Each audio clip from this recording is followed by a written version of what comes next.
રાજ્યમાં બે પેટા ચૂંટણીઓ જ્યારથી જાહેર થઈ છે ત્યારે રાજકીય ગરમાવો આવ્યો છે। સાથોસાથ વિસાવદરની વાત કરીએ તો Visavadar talk of the town બન્યું છે। વિસાવદરમાં અત્યારે છે ઉમેદવારોના પ્રચારમાં પાર્ટીના દિગ્ગજ નેતાઓ પહોંચ્યા છે અને આ જ ઉમેદવારો છે તેના માટે લોકો પણ અમુક ઉમેદવારો છે તેને વખોડી રહ્યા છે, અમુક ઉમેદવારો છે તેને પ્રેમ પણ આપી રહ્યા છે।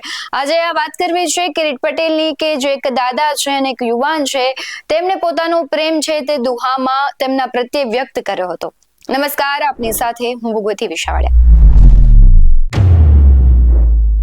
જે પ્રકારે વિસાવદરનું ખબર છે રાજકારણ ગરમાયું છે, નેતાઓના ધામા છે તે વિસાવદરમાં અત્યારે જોવા મળી રહ્યા છે।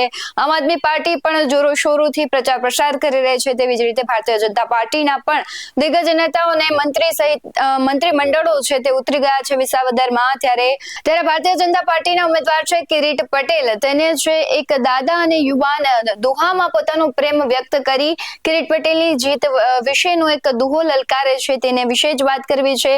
સૌથી પહેલા તે વિડિયો સાંભળીએ। આ મારી 70 વર્ષની ઉંમર છે અને અમારા વડવાઓ એમ કહેતા કે ભાઈ જઈ રાધાશાહી હતી અને ઘોડી જઈ હારી હતી નાગાજણ પાસે મોણિયા, જો બધાને યાદ હોય તો એ ઘોડીની રાજાએ માગણી કરી રા માંડણી કે, અને અહીંયા મોણિયા આવ્યા અને જ્યાં તિલક કરેલા ભાઈ મોઢું ફેરવે તઈ નાગબાઈ ને કીધું કે માં આ તો મોઢું ફેરવે, એટલે નાગબાઈએ એમ કીધું છે એનો દી ફરે છે, એમ આનો દી ફરે છે, તું દામો કુંડ દેખીશ નહીં રેવતીજી ના ઘાટ, આ મેળી ઠેકાણે તારી મસી તા તું મલા પોકારે માંડડી, એમ આ ભાઈ મલા પોકારવાનો છે। આ નાગબાઈ એને પૂછશે, આ મારા શબ્દો છે યાદ રાખજો। લે ભાઈ તું કરી વાત કઈક દુઆ બોલ।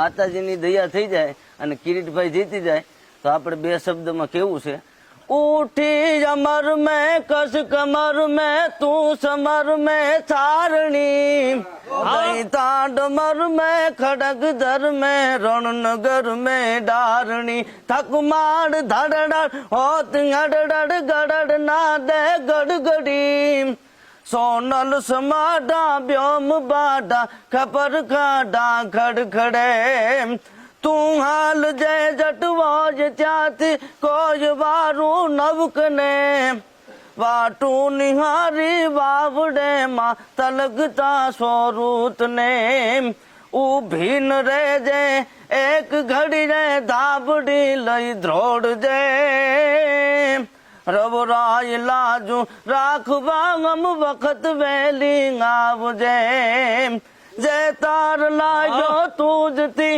હવે જનેતા નવ તૂટજો સાગર ભલે છો છાય ઝરણા પ્રેમ ના નવ ખૂટજો કહે દાદ સોરું માત ને શબ્દ ને વિસારજે રવરાય લાજુ રાખવા ગમ વખત વેલી આવજે રવરાય લાજુ રાખવા ગમ વખત વેલી આવજે। જે પ્રકારે કિરીટ પટેલને પ્રેમ લોકો આપી રહ્યા છે તો બીજી તરફ તેના પર આક્ષેપો લાગી રહ્યા છે અને લોકો છે તેનો વિરોધ પણ કરી રહ્યા છે, કારણ કે તેમણે એક નિવેદન આપ્યું હતું કે વિસાવદરને પેરિસ બનાવીશું, તો લોકો કહી રહ્યા છે કે વિસાવદરને પેરિસ નથી બનાવવું, વિસાવદરને વિસાવદર જ રહેવા દો। અને આ મુદ્દે તમારું શું કહેવું છે કમેન્ટ કરી જરૂરથી જણાવજો। આવા જ વધુ અહેવાલો સાથે ફરી મળતા રહીશું।